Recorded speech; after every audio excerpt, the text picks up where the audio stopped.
Class 10th का chapter 15 अवर environment discuss कर रहे हैं, जिसमें आज हम डिस्कस करेंगे trophic levels, energy flow and 10% लो।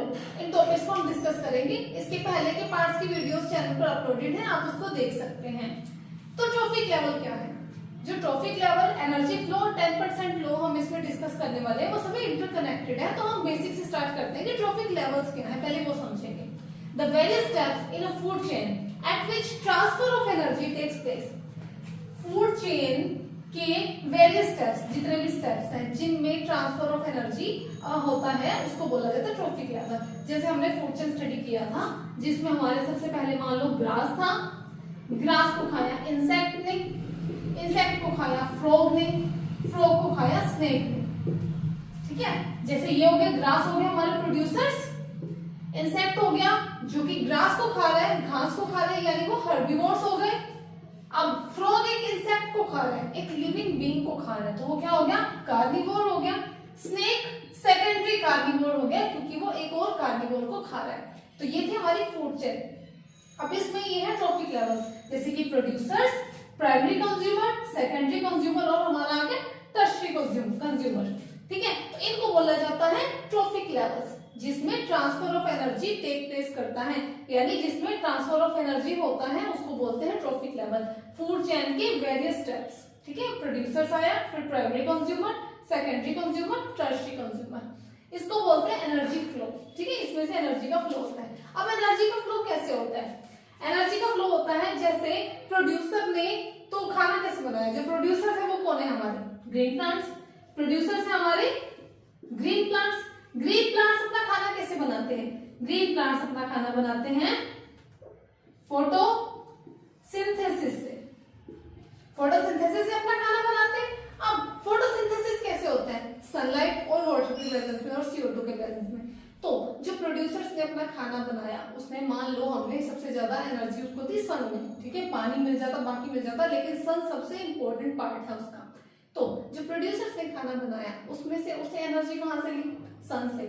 तो प्रोड्यूसर्स ने मान लो सन के पास थी 10,000 किलो जूल एनर्जी, जिसका सिर्फ 10% कंज्यूम किया प्रोड्यूसर्स ने। ठीक है, 10% कितना हो गया? 10,000 का 1000 हो गया 10%। तो प्रोड्यूसर्स के पास कितनी एनर्जी होगी? 1000। अब बाकी की कहां गई? बाकी की एनर्जी बीच में क्या हो गया? ट्रांसफर ऑफ एनर्जी हो गया लाइफ प्रोसेसेस में, जो भी डाइजेशन है, रेस्पिरेशन है, इसमें। अब प्रोड्यूसर्स के पास 1000 किलो जूल एनर्जी थी। अब प्राइमरी कंज्यूमर, यानी कि जब एक इंसेक्ट ने इस ग्रास को खाया, तो उसके पास सिर्फ 100 किलो जूल एनर्जी आई। क्यों? क्योंकि बाकी की लाइफ प्रोसेस में चली गई और इनके पास भी 10% एनर्जी का ट्रांसफर हुआ। फर्दर जब प्राइमरी कंज्यूमर को खाया सेकेंडरी कंज्यूमर में, ठीक है, सेकेंडरी कंज्यूमर ने जब इसको कंज्यूम किया, तो उसके पास आई 10 किलो जूल एनर्जी, यानी कि दोबारा से सिर्फ 10%, 100 का 10% होता है 10 किलो जूल। जब सेकेंडरी कंज्यूमर को कंज्यूम किया टर्शियरी कंज्यूमर ने, ठीक है, टर्शियरी कंज्यूमर ने जब इसको कंज्यूम किया, तो उसके पास आया 1 kilo joule energy. 1 kilo joule energy यानी कि फिर से 10% एनर्जी आया, बाकी की सभी लाइफ प्रोसेसेस में चली गई। इसको बोला जाता है 10% लो, जिसमें कि हर एक ट्रॉफिक लेवल में जो भी एनर्जी का ट्रांसफर होता है वो 10% ही होता है, क्योंकि बाकी की एनर्जी लाइफ प्रोसेसेस में चली जाती है और in the environment as a heat release हो जाती है। हम सांस लेते हैं, हीट रिलीज करते हैं, सांस, ठीक है, CO2 के साथ हीट का, एनर्जी का रिलीज होता है, तो वैसे चली जाती है, डाइजेशन के प्रोसेस में चली जाती है, और भी जो भी हमारे लाइफ प्रोसेसेस हमने चैप्टर पढ़ा था, उसमें जितना कुछ भी हो रहा था, उन सभी में एनर्जी का रिलीज हो जाता है, एनर्जी कंज्यूम हो जाती है। आप सभी को ये टॉपिक अच्छे से समझ आ गया? फिर से क्लियर कर देती हूँ। जो हमारे ट्रॉफिक लेवल्स होते हैं, उसमें जो हमारी फूड चेन है, उसके वेरियस स्टेप्स आते हैं, जैसे कि producer, primary consumer, secondary consumer, tertiary consumer. अब इनमें होता है एनर्जी का ट्रांसफर, क्योंकि जो हमारी इकोसिस्टम है, ये ऐसे ही वर्क करता है। एक जीव दूसरे जीव को खा रहा है, एक ऑर्गेनिज्म दूसरे ऑर्गेनिज्म को कंज्यूम कर रहा है, तो इस तरह से ही हमारा इकोसिस्टम चल रहा है। जो हमारी फूड चेन है, फूड वेब है, वो चल रहा है। तो फूड चेन के सारे कंपोनेंट्स यहाँ पर मैंने लिख दिए हैं। तो इनमें होता है एनर्जी का ट्रांसफर, जहां से प्रोड्यूसर के पास अगर 1000 किलो जूल एनर्जी थी तो सिर्फ 10% में ही नेक्स्ट ट्रॉफिक लेवल में ट्रांसफर होगी, यानी कि 100 किलो जूल। अब नेक्स्ट ट्रॉफिक लेवल में भी 10% जाएगी, यानी 100 का 10% हो गया 10 किलो जूल। अब सेकेंडरी से जब टर्शरी में जाएगी तब भी 10% एनर्जी का ही ट्रांसफर होगा, यानी कि 10 किलो जूल से 1 kilo joule energy further transfer होगी। अब इसके बाद अगर फोर्थ कंज्यूमर भी है कोई तो उसके पास आएगी 0.1 किलो जूल एनर्जी। तो इस तरह से ये वर्क करता है। अब हम 10% लॉ को एक बार अच्छे से डेफिनेशन के साथ डिस्कस करते हैं। 10% law 10% law was given by Raymond Linman in 1942।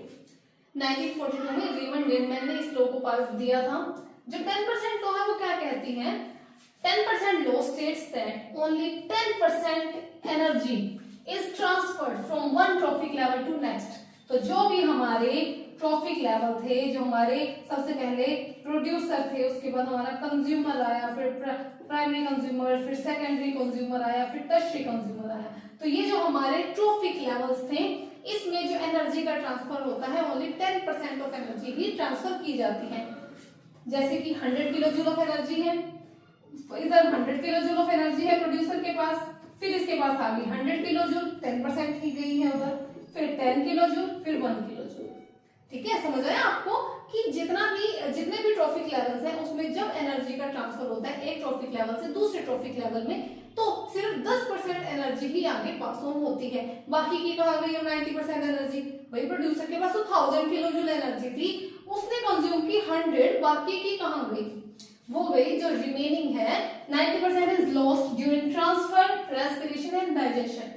Life processes जितने भी होते हैं उसमें उस एनर्जी का कंजप्शन हो जाता है और ट्रांसफर हो रहा है उसमें भी उस एनर्जी का लॉस हो जाता है। तो इस कारण से जब एक ट्रॉफिक लेवल से दूसरे ट्रॉफिक लेवल में एनर्जी का ट्रांसफर होता है तो वो ओनली 10% ही होता है। There is gradual decrease in the amount of energy. Gradual decrease होता रहता है in the amount of energy. 10% यहाँ से लॉस हो गया और 10% ही पास ऑन हुआ, 90% हो गया लॉस। यहाँ भी सेम, वहां भी सेम। तो इसको एज इट इज आप लिखा ना, ट्रॉफिक लेवल का वो डायग्राम बनाना जो मैंने इससे पीछे आपको समझाया है, वो डायग्राम बनाना, आपको एक भी मार्क्स नहीं कटेगा। तो इसको इस तरीके से लिखेंगे नोट्स की फॉर्म में, एग्जामिनर बहुत अच्छे से समझ आ जाएगा उसको कि बच्चे को बहुत अच्छे से आता है। तो तभी कहती हूँ साथ साथ नोट्स बनाते रहिए। और मैंने फेसबुक चैनल बना लिया है, मैं फेसबुक पर तो अच्छे से आप नोट्स बनाते रहिए। आई होप आपको 10% लॉ अच्छे से समझ आ गया होगा।